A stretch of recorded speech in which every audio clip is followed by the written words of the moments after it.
Future perfect tense.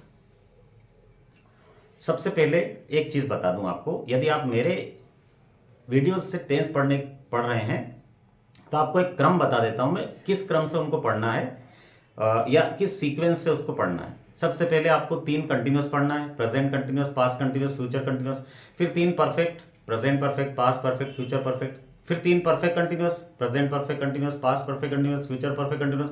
फिर 3 indefinite last में, present indefinite, past indefinite और फ्यूचर इंडेफिनिट। इस क्रम से यदि आप पढ़ेंगे तो आपको एक ही बार में सारे टेंस याद हो जाएंगे और लंबे समय तक परमानेंटली याद रहेंगे।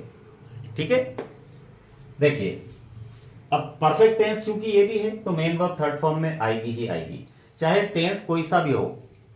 परफेक्ट वाला प्रेजेंट परफेक्ट हो या पास्ट परफेक्ट या future perfect, main verb third form में आना ही आना है, ये दिमाग में अच्छे से फिट कर लीजिए। पहचान देखिए, जिन हिंदी वाक्यों के अंत में आ की मात्रा और होगा, जैसे गया होगा, खेला होगा, कूदा होगा, है ना, आया होगा, सोया होगा, ठीक है, किसी भी शब्द में आखिरी में आ की मात्रा और होगा, फिर या फिर ई होगी, वर्षा हुई होगी, मम्मी सोई होगी, सिस्टर वहां गई होगी या आई होगी या उसने पेंटिंग बनाई होगी, तो ई की मात्रा और होगी। या फिर ये भी ईख वाली एक ही बात है, ईख की मात्रा और ये ई मात्रा एक ही होती। या फिर ए होंगे, रिश्तेदार आ गए होंगे, पापा ऑफिस गए होंगे, है ना, बच्चे क्रिकेट खेल चुके होंगे या उनने ऐसा कर लिया होगा, वैसे कर चुके होंगे, है ना। या फिर चुका होगा, चुकी होगी, चुके होंगे, है ना। या फिर चुका होऊंगा और चुकी होंगी, वो भी लिख देता हूं मैं, चुका होऊंगा,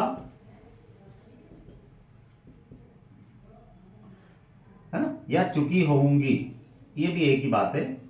आप समझ गए हैं वैसे इसको।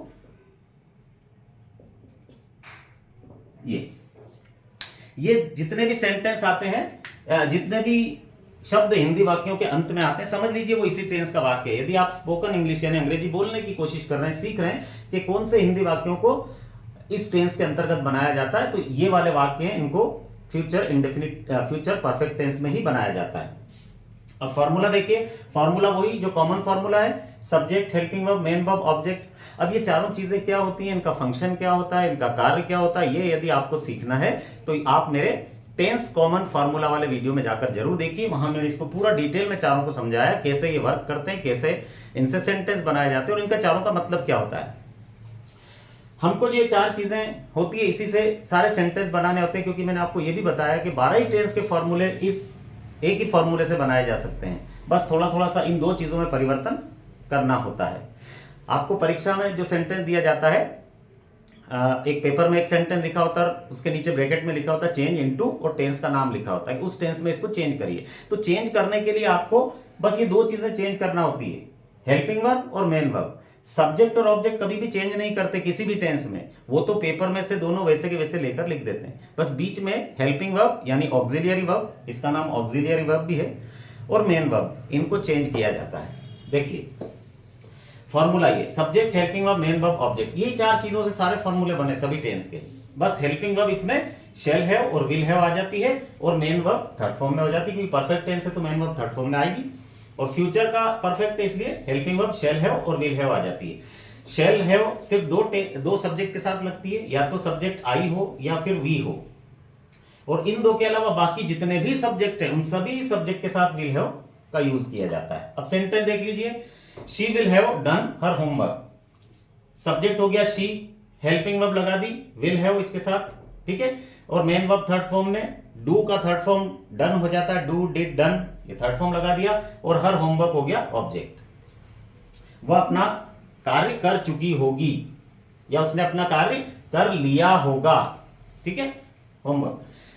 दूसरा देखिए, we shall have watched a movie, we हो गया सब्जेक्ट, वी के साथ हेल्पिंग वर्ब शैल हैव लगती है तो शैल हैव लगा दी हेल्पिंग वर्ब, इसके बाद मेन वर्ब थर्ड फॉर्म में हो गई, वॉच का वॉच्ड हो गया, और ऑब्जेक्ट अ मूवी हो गया। हम फिल्म देख चुके होंगे, है ना, या हमने फिल्म देख ली होगी, ल में ई की मात्रा और होगी, ये इसी में बनेंगे सेंटेंस सारे, ठीक है। ये चारों चीजें हो गई। अब 1-2 सेंटेंस और देख लीजिए। I shall have played hockey, subject हो गया आई, हेल्पिंग वर्ब उसके साथ आई के साथ शेल हैव लगती है, आई और बी के साथ तो शेल हैव लग गई। फिर मेन वर्ब थर्ड फॉर्म में प्ले का प्लेड हो गया और हॉकी ऑब्जेक्ट हो गया। मैं हॉकी खेल चुका होऊंगा, ये चुका होऊंगा, ठीक है। Crowd will have run away, crowd हो गया सब्जेक्ट, विल हैव इसके साथ हेल्पिंग वर्ब लगना चाहिए, वो लग गई। मेन वर्ब थर्ड फॉर्म में रन, रन का थर्ड फॉर्म फिर से रन होता है, रन, रेन और रन, ठीक है। और फिर अवे हो गया ऑब्जेक्ट, मान लीजिए इसको। क्राउड मतलब भीड़, crowd will have run away, भीड़ भाग चुकी होगी या भाग गई होगी, गई ई एक का होगी या गई होगी, ये य में ई की मात्रा तो भी लगाओगे तो भी इन दोनों का मतलब एक ही होता है, ठीक है। तो भीड़ भाग गई होगी, क्राउड मतलब भीड़ और अवे मतलब दूर, चले जाना, दूर निकल जाना। ये आपका फ्यूचर परफेक्ट टेंस था, जो टेंस बहुत इजी है, ठीक है। Thank you.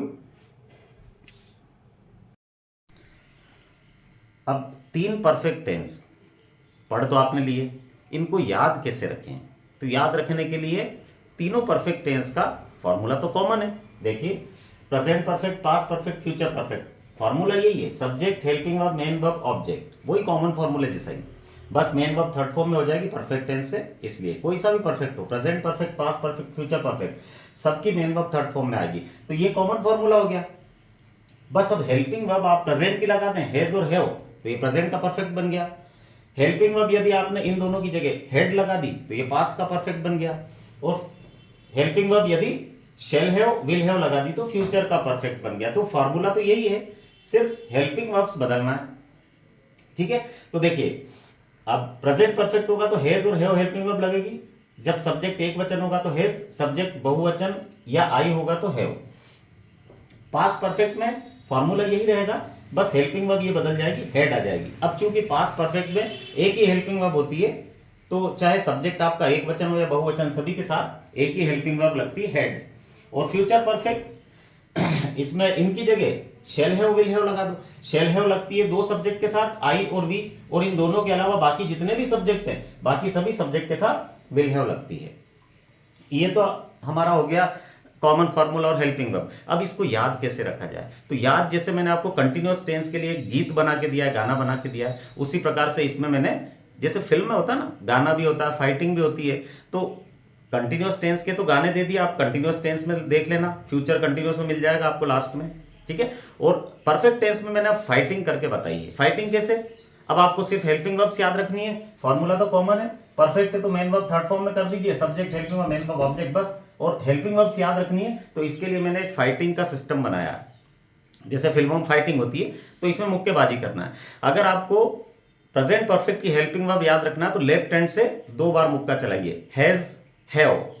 जब भी आप मुक्का चलाएंगे बोलेंगे हैज, हैव, ठीक है। और पास्ट परफेक्ट की एक ही हेल्पिंग वर्ब होती है, हेड, तो सीधे हाथ से मुक्का चलाइए तो हैड, ठीक है। और फ्यूचर परफेक्ट की फिर 2 होती है, तो इधर से शेल हैव और इधर से विल हैव, ऐसे घुमा के दीजिए तो ये आपकी तीनों हेल्पिंग वर्ब्स आपको मुक्केबाजी के जरिए याद हो जाएगी, फाइटिंग के जरिए। कैसे? Has have, had, shall have और विल हैव, बस ये 5 मुक्के मारे, विलेन धराशायी हो जाएगा, नॉकडाउन हो जाएगा। कैसे? फिर से देख लीजिए, has have, had, shall have और विल हैव। मतलब प्रेजेंट परफेक्ट की है तो has have present perfect, had passed perfect, shall have और विल हैव फ्यूचर परफेक्ट। ये हेल्पिंग वर्ब याद रखने का तरीका। बाकी फॉर्मूला तो कॉमन है तीनों का, ठीक है। तो इस तरीके से आप तीनों परफेक्ट टेंस फाइटिंग करके याद रख सकते हैं। Thank you.